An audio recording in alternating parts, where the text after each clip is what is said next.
दोस्तों, महात्मा बुद्ध के जीवन में घटी सभी घटनाओं से हमें कुछ न कुछ सीखने को जरूर मिलता है।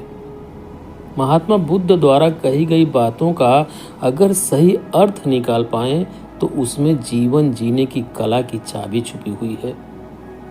महात्मा बुद्ध से ईश्वर के संबंध में अक्सर यह सवाल पूछा गया है कि ईश्वर है या नहीं।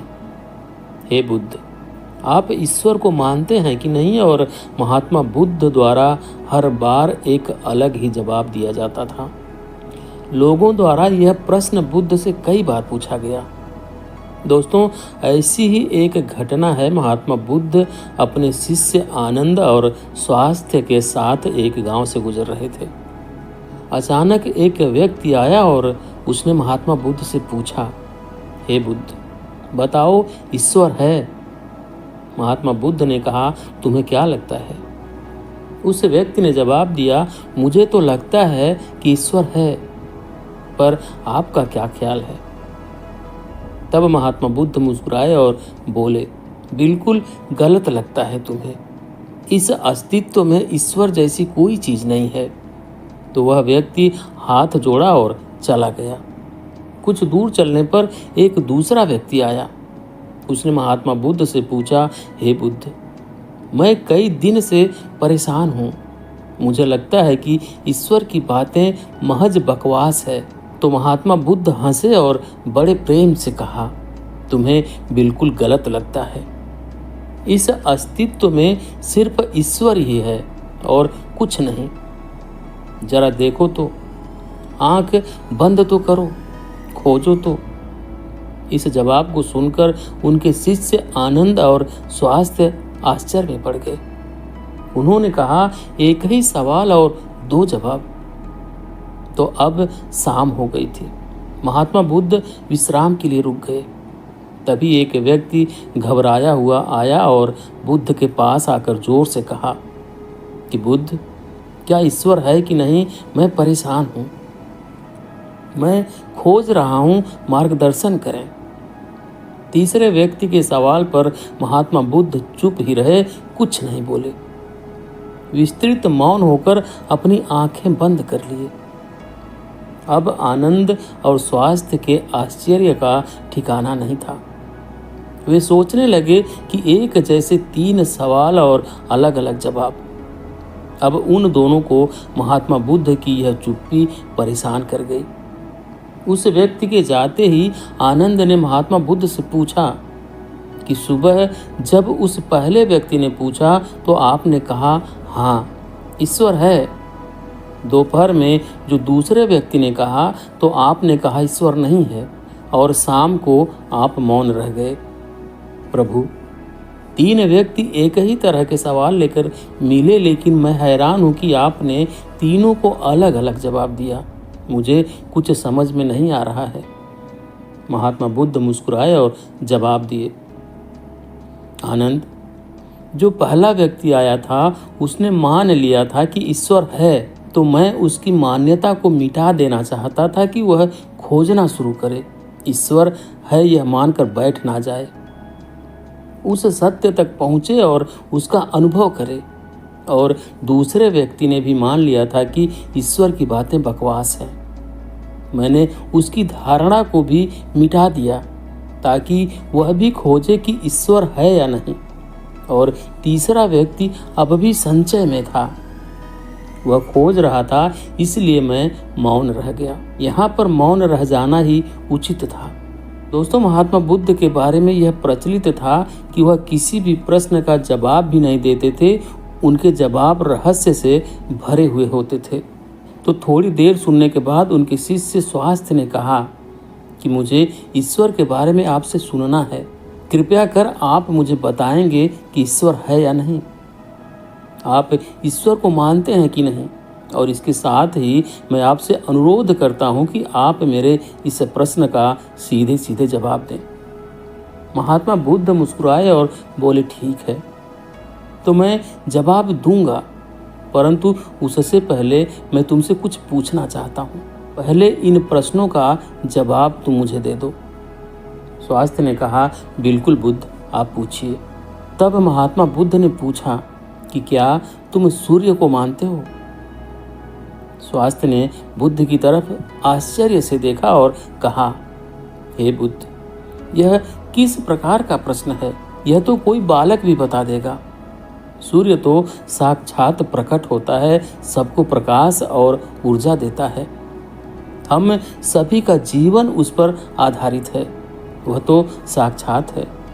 महात्मा बुद्ध ने कहा, जिस प्रकार सूर्य साक्षात है तो उसे मानने का कोई प्रश्न नहीं होता, फिर ईश्वर है या नहीं यह प्रश्न क्यों उठा? इसका तो यही अर्थ हुआ कि तुम्हारे मन में ईश्वर को लेकर संदेह है, क्योंकि ईश्वर सूर्य की तरह प्रत्यक्ष नहीं है और तुम भी ईश्वर को बुद्धि से ढूंढने निकले हो। बुद्धि केवल उन्हीं बातों को मान पाती है, दूसरी प्रत्यक्ष रूप से दिखाई पड़ता है, और ईश्वर कभी भी प्रत्यक्ष रूप से तुमको दिखाई नहीं पड़ेगा। और अगर आपको दिख गया तो वह ईश्वर नहीं होगा। ईश्वर को मानते हैं कि नहीं मानते, असल में यह प्रश्न ही गलत है, और गलत प्रश्न का सही उत्तर भला कैसे दिया जा सकता है? और यदि किसी प्रकार दिया भी जा सकता है तो उत्तर भी इस प्रश्न की तरह गलत ही होगा। स्वास्थ्य दुविधा में पड़ गया। उसने कहा, हे बुद्ध, मैं कुछ समझ नहीं पा रहा हूँ। तब भगवान बुद्ध ने कहा, ईश्वर को माना नहीं जा सकता, बल्कि ईश्वर को जाना जा सकता है। अगर तुम्हारा प्रश्न ये होता कि मैं ईश्वर को जानना चाहता हूँ, तब मैं तुम्हारी मदद कर सकता था।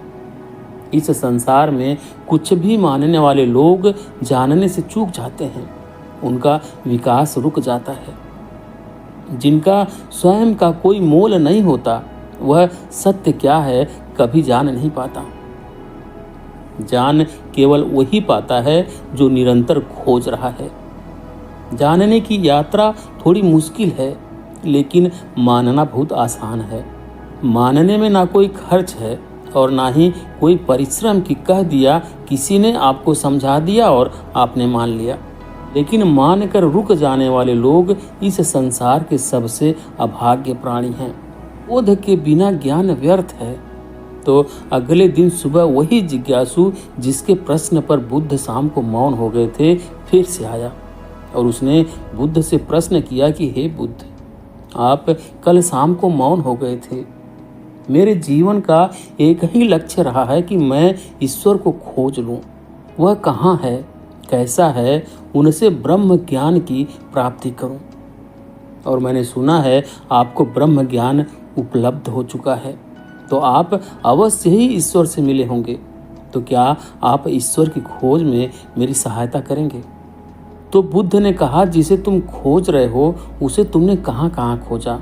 तो वह जिज्ञासु बोला, हे बुद्ध, मैंने सभी तीर्थ, सभी मंदिर और पूरी दुनिया का भ्रमण किया। यज्ञ, हवन, बड़े बड़े अनुष्ठान, व्रत सब पूरे किए।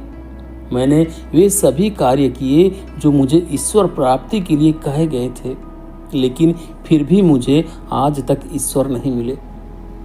तब मुझे किसी ने बताया कि आपको परम ज्ञान उपलब्ध हुआ है।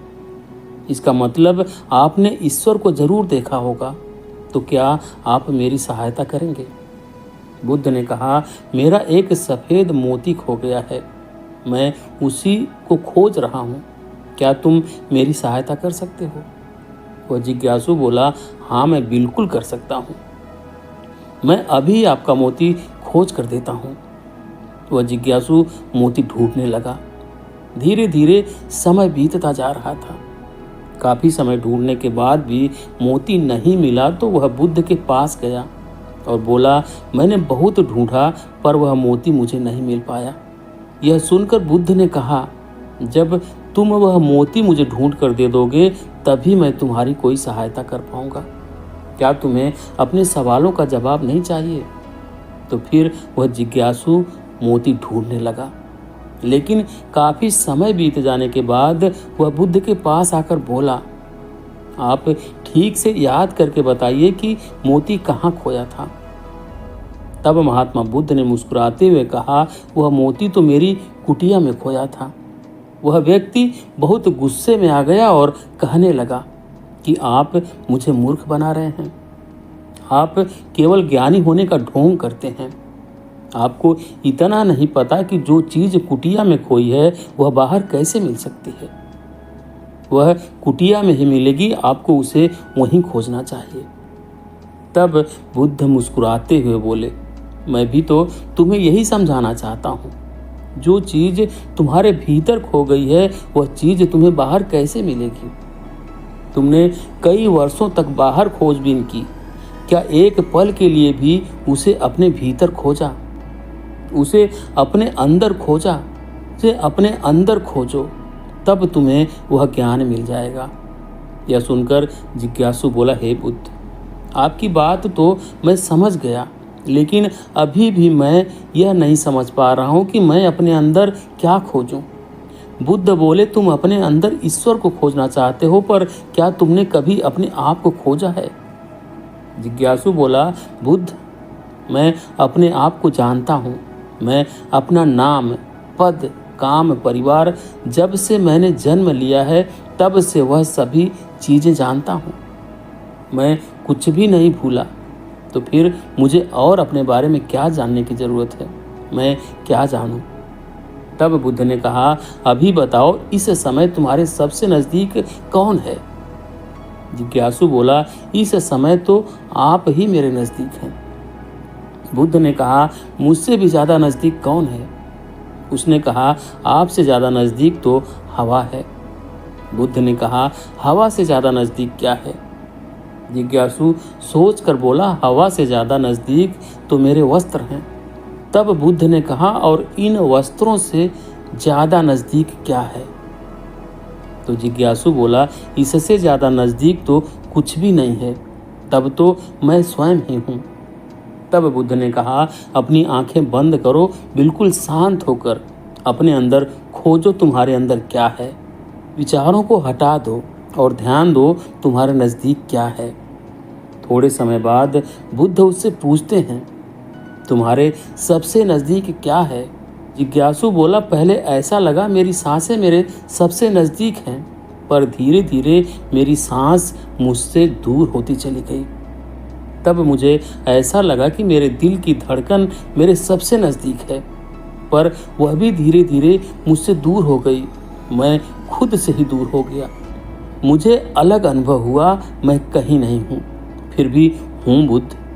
मैं इस चीज़ को अभी भी नहीं समझ पा रहा हूँ, यह क्या है? बुद्ध मुस्कुराए और बोले, अब तुम सही खोज कर रहे हो। शीघ्र ही तुम्हें तुम्हारा मोती मिल जाएगा। वह जो तुम्हें समझ नहीं आ रही थी वह समझ आ जाएगी। यह सुनकर जिज्ञासु ने बुद्ध से अपनी अभद्रता के लिए माफ़ी मांगी और उनका आभार व्यक्त किया कि आपने मुझे ज्ञान का रास्ता दिखाया। तो ईश्वर को मानो नहीं जानो। जब तुम ईश्वर को जान जाओगे, उसका स्वाद चख लोगे, तब तुम भी उस बात को किसी को बता नहीं पाओगे। उस ईश्वर की सीधी व्याख्या नहीं कर पाओगे, लेकिन दूसरों को ईश्वर का स्वाद चखने में मदद कर सकते हो। बुद्ध तत्व संबंधित प्रश्न जैसे ईश्वर व आत्मा से संबंधित प्रश्नों से बचा करते थे। उनका उत्तर नहीं देते थे, और अगर कहीं व्यवस्था पड़ी, उसका उत्तर देना पड़ा, तो वह उदाहरण के माध्यम से समझाने का प्रयास करते थे। जिन्होंने भी ईश्वर का वर्णन किया, उनके अनुयायियों ने अलग अलग समुदाय बना लिया और अपने ईश्वर को सही और दूसरे के ईश्वर को गलत मानने लगे। बुद्ध इस बात को जानते भी थे, इसलिए कई बार उन्होंने ईश्वर को नकारा भी। उन्होंने ईश्वर को इनकार इसलिए किया ताकि आपकी प्यास और गहरी हो सके और आप स्वयं उसे जानें। उन्होंने सदैव कहा है, मेरे या किसी के कहे को मानो नहीं, बल्कि उस बात का अनुभव करो। तो ये थी आज की छोटी सी कहानी दोस्तों। आपको कैसी लगी कमेंट करके ज़रूर बताएं। वीडियो को लाइक करें, शेयर करें। चैनल पर नए हैं तो चैनल को सब्सक्राइब जरूर करें। बेल आइकन भी प्रेस कर लें ताकि आने वाली सभी वीडियो का नोटिफिकेशन सबसे पहले आपको मिले। वीडियो देखने के लिए बहुत बहुत धन्यवाद।